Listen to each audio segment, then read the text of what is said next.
We've all heard the quote before: if you love what you do, you'll never work a day in your life. I want to tackle the idea of work-life balance today, and a spoiler alert, it is exactly what I just quoted.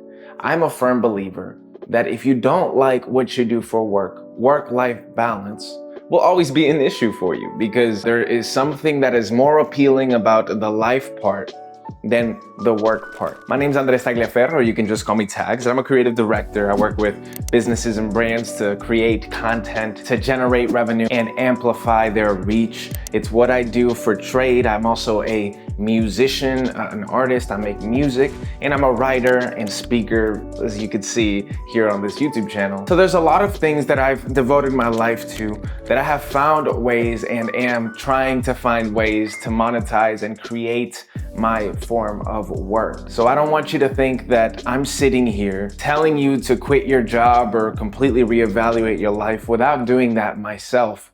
It's actually my whole story. At a very young age, I learned how to take good photos and take good videos. And so I decided, well, I can make some money on the side doing this in high school. And so I did. And then in college, I learned so much during those times. And I did so many commercial projects by the time that I got to college that I didn't really feel the need for formal education. So I dropped out after a year. Then I hit the ground running. I was working with every brand and business and name you could think of in Dallas, Texas. I was working at a church, so I was getting my purpose there. My life was all about working with what I enjoyed doing. There wasn't a second thought for me. There were seasons where I had to get a job. Like I worked at Starbucks for a summer because freelance just wasn't cutting it. There were seasons where, in college, I worked at Guitar Center. I was a salesman, and I broke one of the sales records, by the way. But anyways, there were seasons where, of course, I needed to find my income in a more traditional, comfortable place for a season.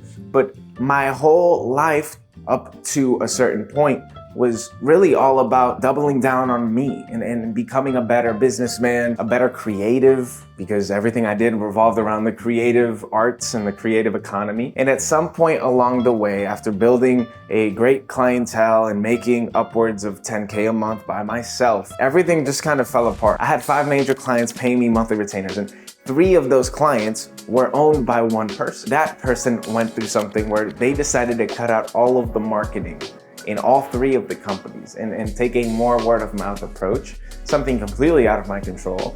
I lost about 75% of my income, and I had just moved into a brand new apartment that was a form of lifestyle that I couldn't afford without that. I had to do what most of us have to do in society when something doesn't go our way. I decided to let's just apply for a job. And I got a job that started as a graphic designer and videographer for a tech company in Dallas. And eventually I got promoted about a month into the creative lead of the company. And I was there for about 1.5 years, almost 2 years. And during that season, that quote that I believed wholeheartedly of, if you love what you do, you'll never work a day in your life, became very insignificant and meaningless to me, because the thing that I loved was ripped from me, out of my control. It's not anything that I did. I didn't mess up the videos. I didn't speak out of turn to my clients. I did everything perfect, above and beyond, great. And something occurred where I chose to go a more traditional route. That season really allowed me to understand why people don't just do what they love. It put me in a position to really, I feel like, look at the issue of work-life balance from a full 360-degree angle. I was making a good amount of money at that company. So I quickly understood how easy it is to give up risk and the fear of maybe I won't have clients the next month, or maybe this won't work out, for something easy, for something that doesn't require the greatest amount of faith to do. But yeah, a lot of speakers who speak on this subject, I believe, aren't really qualified to speak on the subject because they've been an entrepreneur their whole life. That's all they know. So to them, they're looking at it from the outside. They don't understand that fear of doubling down on yourself. All they know is I'm smarter than you because I chose to do something I love and you didn't. And so they try to mix it up in this way that can be kind of condescending. And I've even felt, as somebody who believes in the overall message they're saying, I find it offensive, especially in that season that I was in. But I do wholeheartedly believe when you're in that season in the corporate grind, when you are somebody who does work a day job that is providing everything except the most important thing, which is purpose and fulfillment in your life, we might find ourselves Googling, how do I improve my work-life balance? How can I make more time for my family, going out with friends, literally anything that isn't sitting in a cubicle for 8 hours a day? How can I make that a thing, and how can I implement that into my job?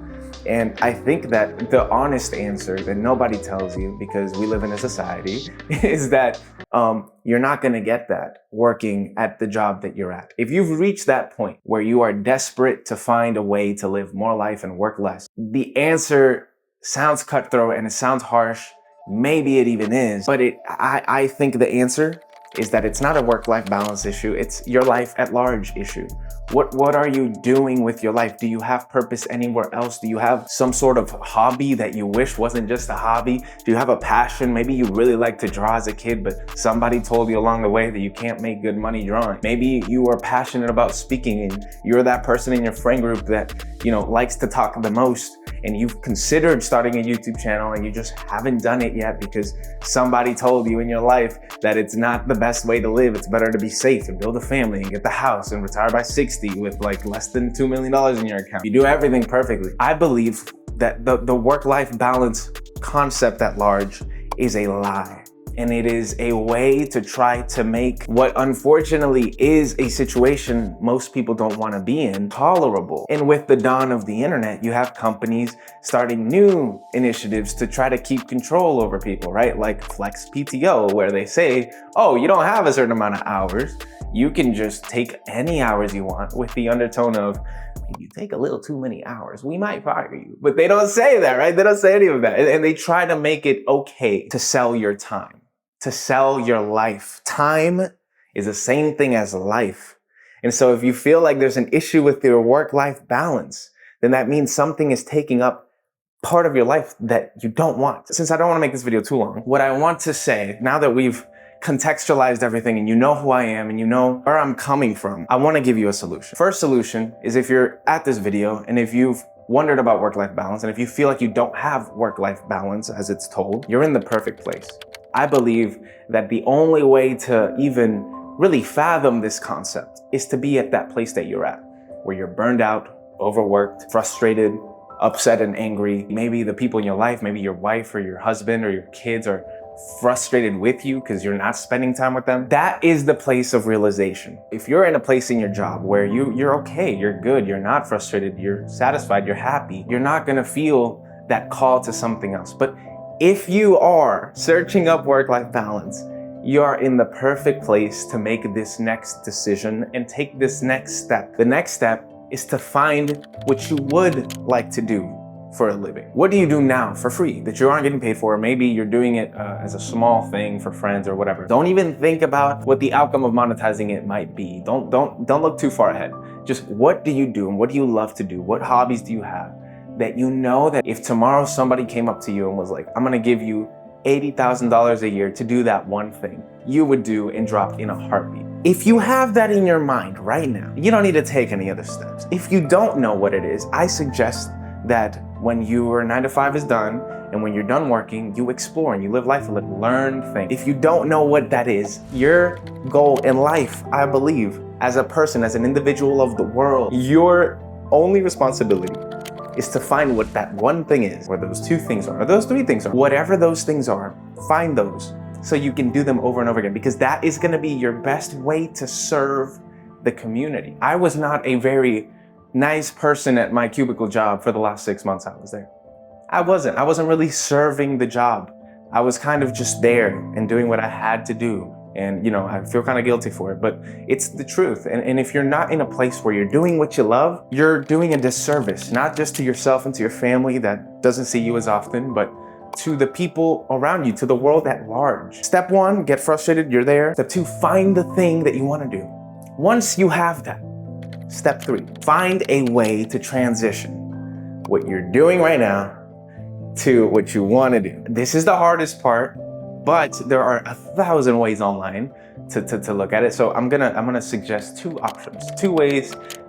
Why'd I do it like that? I'm gonna suggest two things that you can do today to start the transition. Start changing your life and start investing in your life. First of all, before I tell you the two things, if you are doing what you love in the life part of the work-life balance part, truly, and if you have enough time to do that fully, the work won't affect you. I know so many people who have a normal 9-to-5 job and do what they're super passionate about in the other side of the thing. And so they can provide and not take that risk while still doing what they love. That's a totally awesome thing too. A lot of people do that. A lot of musicians do that. A lot of actors work a regular day job, and in Hollywood, a lot of people do that. So it's not like you have to do what you love, like fully 100% and not do anything else. So I just wanted to throw that out there. But if you do just hate your job and just want to leave it, and you hate it because you realize that like, oh, the reason I'm looking at work-life balance is because I don't like what I do at work, then here are your two solutions. One is called the overlap method, and the other, I'll call it risking it for the biscuit. All right, taking a step of faith. Let's talk about the first one first. So you want to transition from what you're doing now full-time to what you want to do full-time. First step, instead of making it this, make it this, right?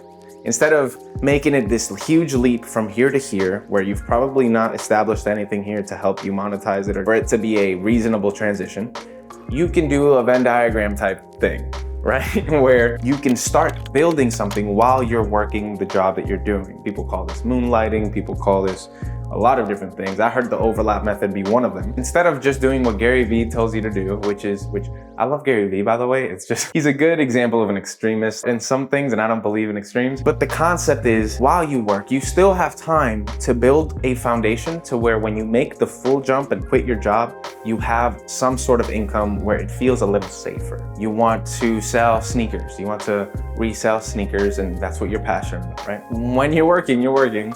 But after you're done with work, you can build a website for your sneaker brand. You can start investing, using the money and investing into new sneakers that you wouldn't be able to buy if you didn't have that money. Then you could attend events when you're not at work. You can go and you can start networking and building that framework. And you'll realize you're probably gonna get more of this lifted up while having a steady form of income than if you didn't have it and you were just starting from scratch, because you gotta find ways to feed your face and your belly. That's the first method, right? The other method, which is a more extreme one, which I have done plenty of times, is take a leap of faith.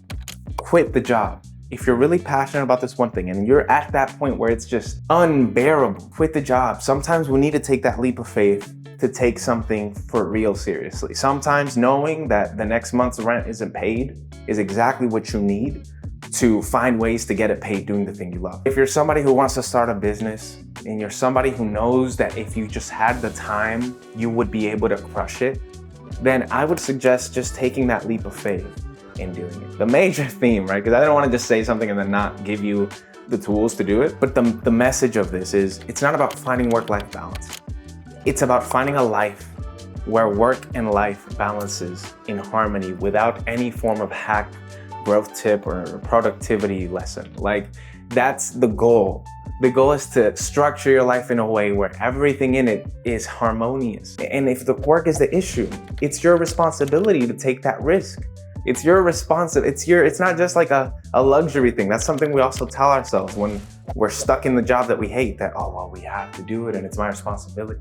No, it's your responsibility to be the best version of yourself, to grow, to learn something new every day, to be a student of life itself. And if you're not giving yourself the opportunity to do that by chasing what you really love, you're not being your greatest self. And so that's my encouragement today. Don't look at your life as a work-life balance issue. Try to make your life balanced by doing what you love. And you will see that even when you've probably watching this lost hope in that quote of, if you love what you're doing, you won't work another day in your life. I believe you will regain the love for that quote once you actually get yourself out of that toxic place that you're in right now. It's been your boy, Andres Tagliaferro. You already know what to call me. And this actually was the newsletter topic. I have a newsletter where I sent out a 500-word email expanding on an idea that maybe I've made a video about, or I haven't made a video about, something I'm just curious about. It's called Just Call Me Tag. There's a whole newsletter. And if you want to hear concepts as I develop them, as I write. And if you just want to grow more and learn more, I think that that newsletter is something that you would love to have. You can get a new email every Monday morning to, change your perspective a little bit for the week. That link to that newsletter will be in the description, the first link in the description below. But if you enjoyed this video and if you found value in this video, please hit the subscribe button if you haven't already, like the video and share it with a friend. And last thing I'll say, which I say all the time, leave a comment. What do you think? What's your perspective on this? Do you disagree? Do you agree? This isn't a channel where I'm just talking to you and you're just watching me. We're talking to each other and talking to the community we're building. So go and do that. Be a part of the community we're building. Figure out your life. I believe in you. I know you can do it. If you have any questions, let me know in the comments. But yeah, I hope you have an amazing day. I hope you really did get some value out of this. And remember, no matter what you do, where you are, remember to stay grateful.